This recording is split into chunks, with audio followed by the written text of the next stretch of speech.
আসসালামু আলাইকুম। আমি জয়া পারভীন। শুরু করছি দৈনিক জনজাগরণ টিভি নিউজে। সমন্বয়ক পরিচয়ে চাঁদা দাবির ঘটনায় ক্ষোভ প্রকাশ করেছেন বিএনপি মহাসচিব মির্জা ফখরুল ইসলাম আলমগীর। তিনি বলেন, এমন খবর শুনে বেদনায় নীল হয়ে গেছি। যারা আন্দোলনের নামে মানুষের কাছ থেকে অর্থ আদায় করে তারা কখনোই বিএনপির নীতি আদর্শের প্রতিনিধিত্ব করে না। বিস্তারিত জনজাগরণ ডেস্ক রিপোর্টে। আজকে যখন পত্রিকা খুললাম বেদনায় একেবারে নীল হয়ে গেছি।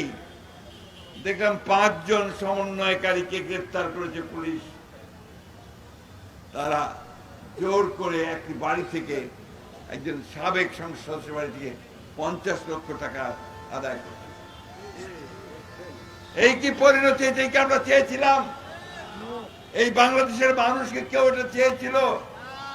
সুতরাং এত তাড়াতাড়ি যদি এই ঘটনা ঘটে, 1 বছর হয়নি, তাহলে আমাদের ভবিষ্যৎ কি?